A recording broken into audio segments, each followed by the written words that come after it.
Welcome to my shop. I was cleaning up a little bit today and I come across this old relic of a sharpening board that I come up with to do a adjustable protrusion to set angles on my blades using a Veritas Precision Honing Guide. It's a pretty good honing guide actually, and then it comes with this angle plate that goes 15, 20, 25, 30, and 35 degrees. I didn't really care for this. I use it for some other things, but that's a different story.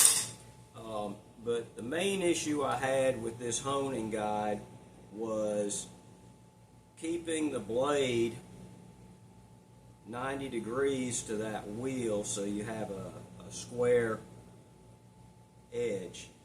And the other thing is the way this works, it's easy to go ahead and, pull chisels out.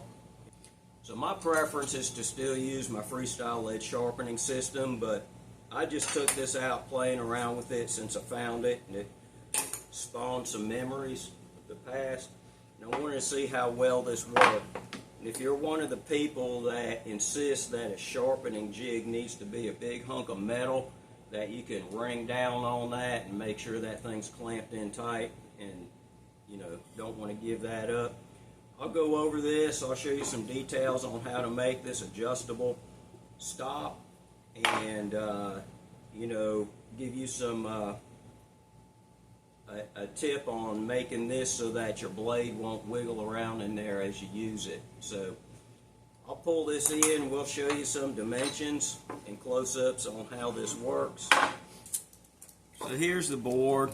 I've got mine measuring at about 10 wide, 12 long. I've got, this is a liner for shower floors. You can get plumbing store, Lowe's, or big box store. I've just got it down here to kind of keep water from tearing up the plywood base, and obviously just some retaining to keep it from sliding around too much.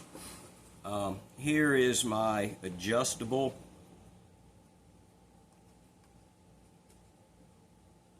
setting, my stop.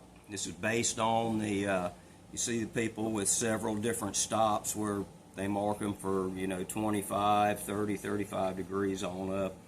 I wanted something that's adjustable that you go to. This stud is just a bolt in the back coming through and chopped out to accept the hex head. Now this piece right here, that's my 90-degree reference. So when you put your blade in, you want to make sure your blade is referenced along that edge, which is 90 degrees perpendicular to this edge right here. That way, if I'm setting this blade, that right there is set for 35 degrees, my mortising chisel, and I should be perpendicular to my stone. Again, with all these, you can wiggle that loose out of there as you're sharpening and pull it out. Keeping this blade referenced to that straight edge, what we're doing is pushing the back side of the jig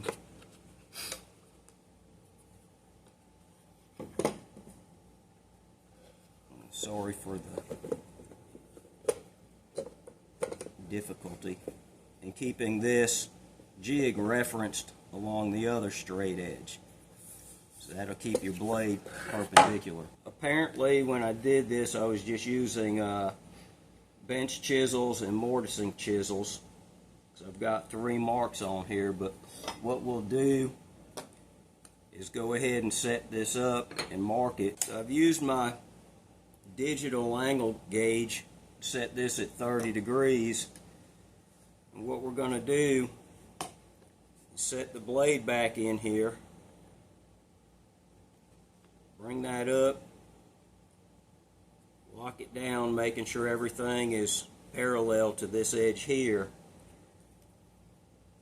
And then we'll just take a pin, mark across here, and what I like to do is make a note.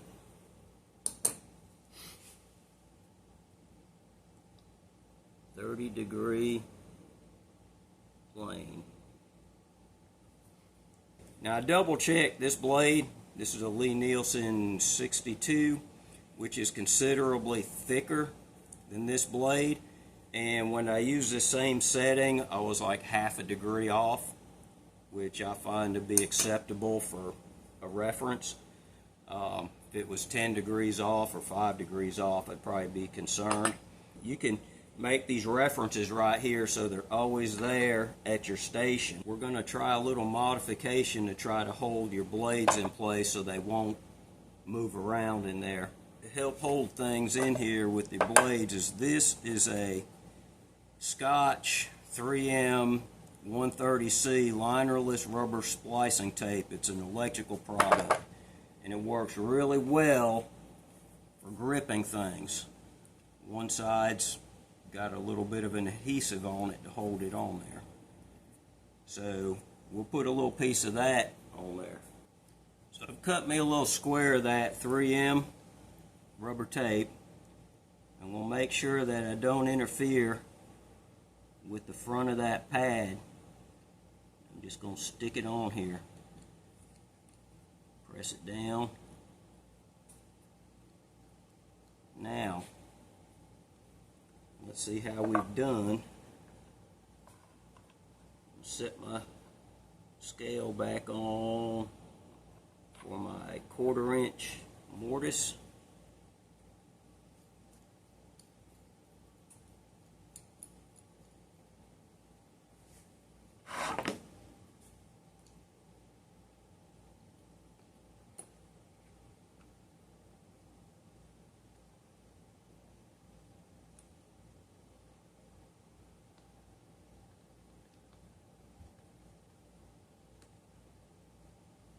I swear my system's still a lot easier to handle than this.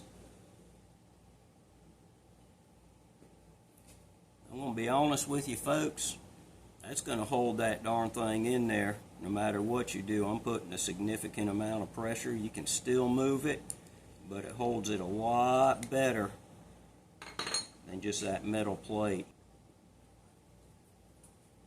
That tape in there makes a world of difference on holding that blade in place. So, there you go. If you're one of the people that think that sharpening jig needs to be made out of a big hunk of metal that you can ring down on, that's a pretty good guide. Here's your gist of setting up an adjustable blade protrusion on your board. You can have your stones. You can make this as wide as you want.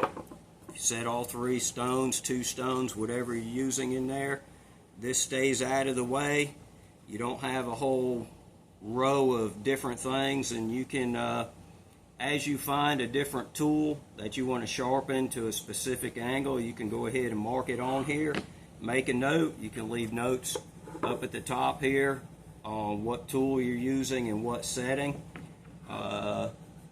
So thanks for watching.